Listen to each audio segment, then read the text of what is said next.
জনগণের উপরে কোনো চাঁদাবাজি করা যাবে না, কোনো জুলুম করা যাবে না। নির্বাচনের আগে যে প্রতিশ্রুতি দিয়েছিল সেই প্রতিশ্রুতিগুলি বাস্তবায়ন করতে শুরু করেছে। বাংলাদেশ সৃষ্টি হওয়ার আজ পর্যন্ত কোনো সরকার গঠন করে 1 মাসের ভিতরে কোনো কিছু সফলতা জনগণ পাইছে সেটার নজির নেই। বরঞ্চ দেশনায়ক তারেক রহমান সরকার গঠন করার পরেই বাংলাদেশে 80% লোক কৃষক।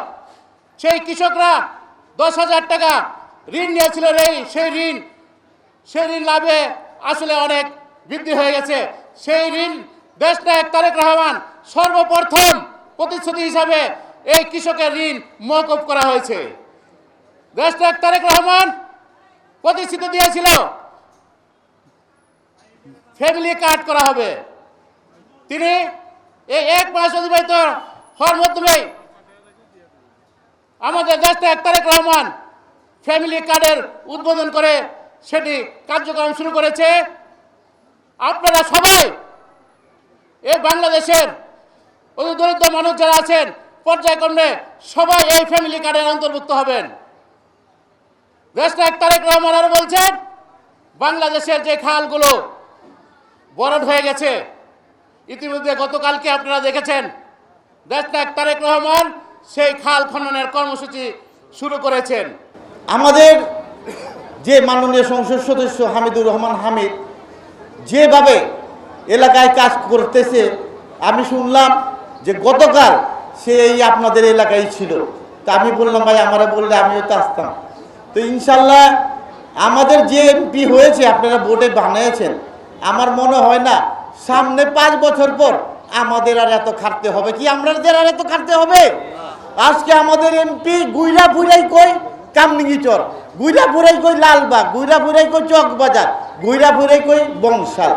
এইরকম এমপি আমার জীবনে আমি ভাই দেখি নাই। আমি এই আমার হাত দিয়া আরও 2টা এমপি এই 7 আসনে হয়েছে, কিন্তু এই ধরনের এমপি দেখি নাই।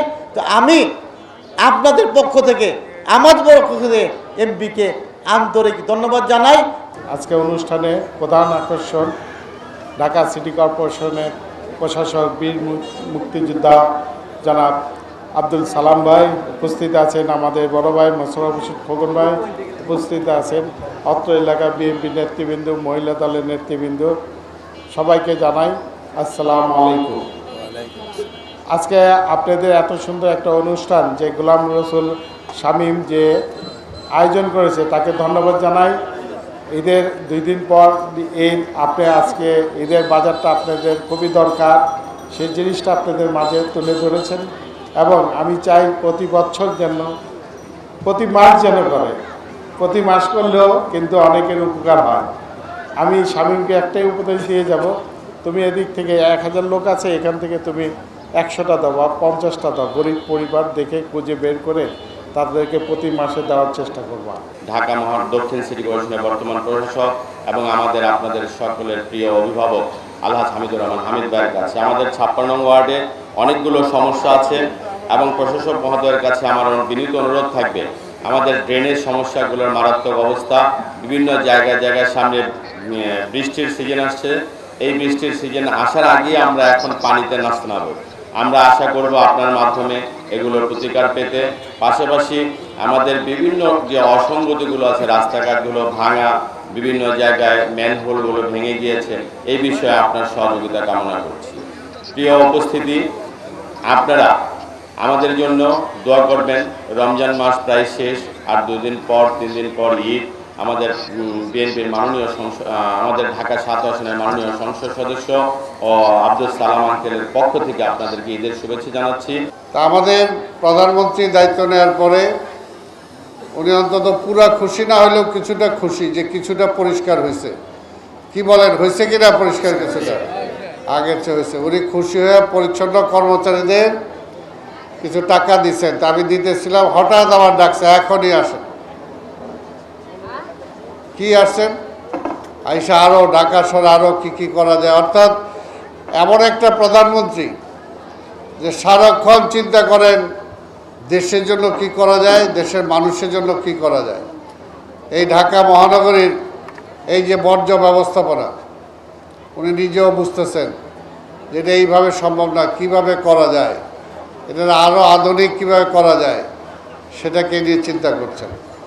এইরকম মানুষগুলোই তো দরকার। দেশটাকে পাল্টাইতে হবে। পাল্টাইতে হলে যারা কাজ করে না, খালি কমিশন খায়, টাকা পয়সা মাইরা দেয়, তাদের দরকার নাকি হামিদের মতো কাজের লোক দরকার? কর্মী এইখানে যত আছো, তোমাদের দায়িত্ব এমপি সাহেবের আর আমার, জনগণের উপরে কোনো চাঁদাবাজি করা যাবে না, কোনো জুলুম করা যাবে না। জনগণের উপর জুলুম করলে তারে বাদ না, কিন্তু ওই লাল দালানে যেতে হবে। একদম পরিষ্কার সব নিজেরা আমরা ঠিক থাকবো। আমাদের নেতার মাননীয় প্রধানমন্ত্রী কি চায়, কীভাবে কাজ করতেছে, আমরা সেটা খেয়াল করব।